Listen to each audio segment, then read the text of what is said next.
Aquí hay un sujeto que desea hacer feliz a la mayor cantidad de personas posibles y sueña con transformar el mundo.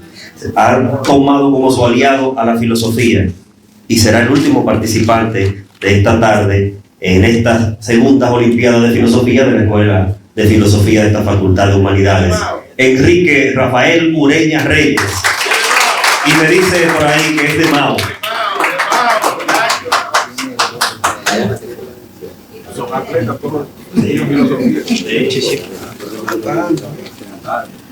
Hola, buenas noches. Mi nombre es Enrique Rafael, estudiante de Psicología Clínica. Mi selección de libros fue la siguiente: La Analéctica de Enrique Dussel, La Estructura de las Revoluciones Científicas de Thomas Kuhn, Manuscrito Económico y Filosófico del 1844, Karl Marx, Los Conceptos Elementales del Materialismo Histórico, Marta Harnecker, La Utopía Materialista de Spinoza, de Elsa Saint-Amand, a la cual le he hecho un comentario. Pero antes, citaré lo siguiente: los filósofos no han hecho sino interpretar el mundo de diferentes maneras. Lo que importa es transformarlo. Intento rescatar en el pensamiento de la distinguida profesora Elsa Saint-Amand ideas concisas y no contradictorias en sí mismas, pero que, paradójicamente, me envuelven en contradicciones que me invitan a una crítica positiva del libro. La filosofía piensa la realidad y la realidad es material. Es evidente que podemos inteligir ciertos fenómenos naturales. En este sentido, concuerdo con el rechazo de las utopías clasistas, pues estas conducen más que a una divagación mental, a un mundo ilusorio, a una quimera sin sustento en la praxis. Acepto con buenos ojos la idea de que el Estado tiene la capacidad de generar una sociedad libre, crea al creador, pero esto solo es posible a través de la concienciación del individuo, y dicha concienciación únicamente puede lograrse mediante una educación auténtica y transformadora, la cual, a su vez, debe estar en constante proceso de corrección y mejora, eliminando las imperfecciones latentes en el sistema educativo actual.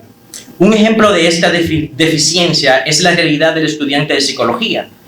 En el presente, en muchas asignaturas nos vemos obligados a estudiar materiales y metodologías extranjeras, aprendiendo procedimientos y estadísticas ajenas a nuestra realidad, mientras nuestra propia circunstancia vital permanece casi completamente ignorante en la academia.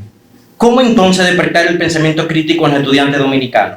¿Es acaso esa omisión parte de un plan deliberado? No lo sé, pero puedo pensarlo. La realidad de nuestro proceso histórico es evidente, ¿o acaso no existe criminalidad en nuestra sociedad? Pero, ¿cómo podría resolver estos problemas si ni siquiera lo conozco, aunque lo sufra a diario? He mencionado la creación de la creación, pues en el prólogo del libro se afirma que son las instituciones políticas las que crean la sociedad, y no a la inversa. Difiero en parte de este postulado y considero que no es difícil entender lo siguiente. Basta constituir nuestra mente en 1493, cuando no existía instituciones políticas en nuestro país. Si analizamos con rigurosidad la composición dominicana, podemos notar que las instituciones emergieron de manera progresiva, creadas por el hombre, por el pueblo. En un principio, estas nacieron como herramienta de organización de dominación, muy dominadora, pero con el tiempo adquirieron la capacidad de conectar y dar forma a la sociedad venidera. Asumiré, como dice la profesora, que Spinoza es el filósofo de la modernidad, y rescataré todo lo positivo de este extraordinario pensador. No obstante, ejerceré una crítica a sus contradicciones con el propósito de superar y avanzar hacia la transmodernidad como horizonte posible, dejando atrás la posmodernidad. Podemos notar la vaciedad, por lo cual yo dejo la posmodernidad, la vaciedad de esta. En este mismo proceso histórico contemporáneo, la guerra de Rusia con Estados Unidos y sus aliados, la OTAN, en suelos ucranianos, y los 3 acuerdos de paz que han sido violentados. Hoy somos capaces de pensar filosóficamente con una auténtica filosofía latinoamericana, y es esta la que me permite criticar al Estado de manera efectiva, con el objetivo de transformarlo en una entidad que verdaderamente sirva a la sociedad y promueva su desarrollo en lo positivo. Se trata, en definitiva, de situarse en el lugar del pobre, del oprimido, del dominado y del ignorante esclavizado, para realizar un análisis profundo y obtener un diagnóstico certero de la patología del Estado, con el propósito de transformarlo positivamente y lograr que éste comience a generar una sociedad libre, tal como propone la profesora. La predicción del hombre contemporáneo reside en la lógica del capitalismo, una estructura que ha deshumanizado al ser humano, reduciéndolo a un mero engranaje de producción y consumo. El ser humano tiende naturalmente hacia la satisfacción de sus necesidades esenciales, un proceso dialéctico, como diría Karl Marx, que puede entenderse como una negación de la negación, es decir, la superación de una carencia vital. Cuando tengo hambre y como, no solo me sacio, sino que me revitalizo. Cuando mi cuerpo se deshidrata, el agua me restaura. Cuando el frío disminuye, mi temperatura, el abrigo me protege. Lo mismo ocurre con el hogar. Me proporciona descanso y seguridad, y con la pareja, que satisface el deseo sexual y permite. Ya termino. El Estado, como señala la profesora, no ha subsumido, enajenado y alienado con el objetivo de perpetuar un sistema dominador. No ha predispuesto para el mantenimiento del capitalismo. No hay problema, ahora con la pregunta tú amplía, tranquilo. Okay. Profesor Alberto. Muy bien, pero un aplauso.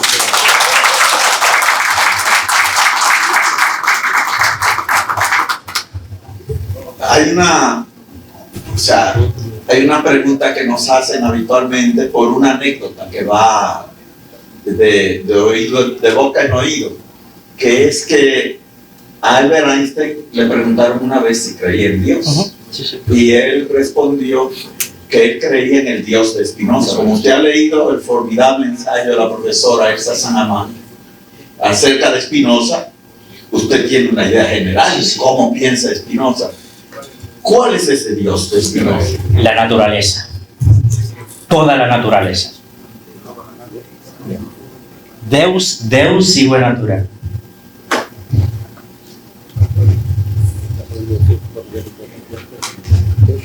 Bien, si tenemos un filósofo original, productivo, conocido internacionalmente en América Latina, ese es Enrique Dussel, que falleció.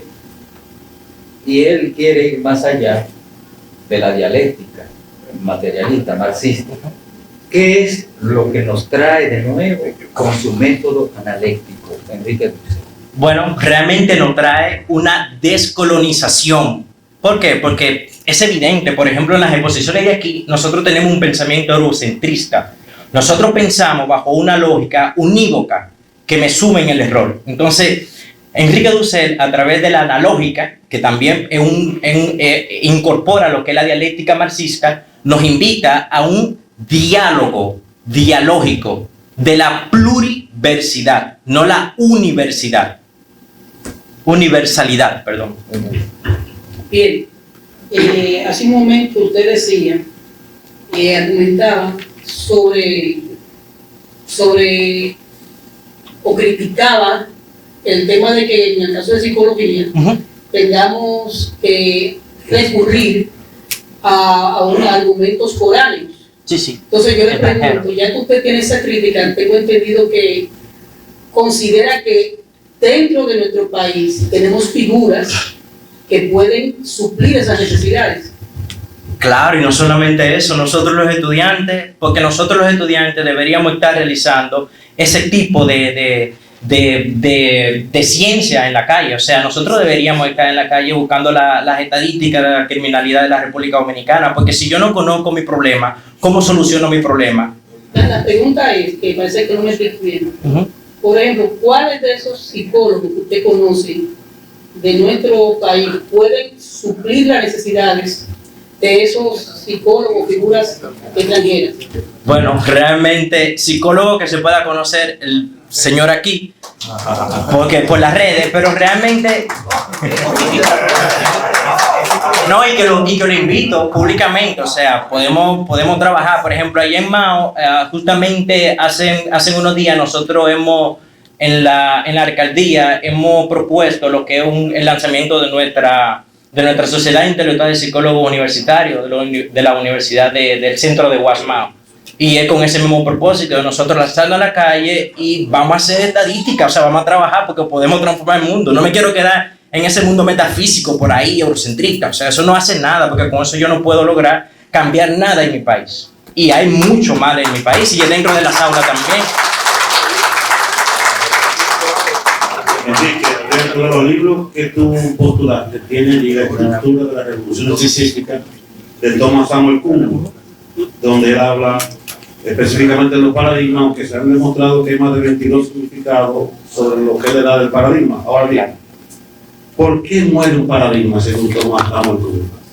Bueno, un paradigma muere porque enfrenta una crisis en un proceso donde ya no puede dar soluciones a los problemas de la naturaleza. Como por ejemplo, la idea de Newton, la cual decía, por ejemplo, un ejemplo del cálculo tomaba lo que era el tiempo y el espacio como separado. Entonces ya habían problemas los cuales no podían superarse con este pensamiento. Entonces ahí entra lo que es la relatividad de Einstein, donde uno puede multiplicar fácilmente lo que es el tiempo y el espacio, porque son cosas que no van separadas, sino que van unificadas.